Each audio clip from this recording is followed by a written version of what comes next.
Magandang araw mga kahabis. Ito yung kwento kung bakit na cesarean section si Bali. Hindi po namin alam na buntis pala siya kasi hindi naman po lumaki ang kanyang tiyan. Kahapon lang ay galing ako sa trabaho. Ngayon lumapit si Bali, basang-basa yung kanyang katawan. Tinanong ko yung asawa ko kung bakit basang-basa si Bali. Sabi niya baka daw dinilaan lang daw ni Nanay Chim Chim. Sabi ko bakit kung dinilaan bakit basang-basa parang naligo. Pagsilip ko sa perta niya ay parang may nakadungaw na parang plastic na kulay puti. Kinapa ko, parang pamilya sa akin yung para siyang panubigan. Kaya dali-dali kami naghanap ng hospital or vet clinic na matatakbuhan. Medyo gabi na yon. 3 vet clinic ang tinakbuhan namin, yung pinapacheck upan namin, yung pinagpabakunahan namin, yung 2 pinagpabakunahan namin. Lahat sila ay sarado na. Yung isa, bukas man, ay walang doktor. Kaya pinaghanap kami sa mga malalaking vet clinic. Pinapunta kami sa may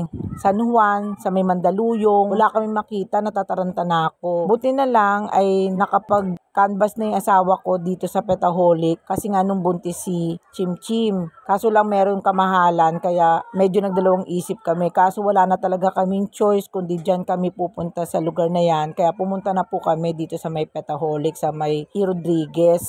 Yon, pagdating namin, inasikaso naman po kami. Tapos, yun nga, halos hindi ko na po na-fill upan yung form. Basta yun nga, sabi kasi ng doktor, CS nga daw si Bali Banganganak kasi nga, dahil distemper survivor siya, medyo maselan yung kanyang panganganak. Tapos po, yun nga, nakadungaw na po yung kanyang panubigan. Pero pinalaboratory pa rin namin siya, pina-CBC, pina-blood chem, tsaka pina-x-ray. Tapos sabi ng doktor, umuwi na muna kami, balikan na lang namin yung papi ni Bali. Kaya umuwi muna kami mag-asawa kasi yun ang sabi ng doktor. Hintayin na lang daw yung GC na gagawin nila para ma-update ako kay Bali. Pero bago ka pa uwiin, kailangan mo muna magbayad ng 70% ng bill ninyo.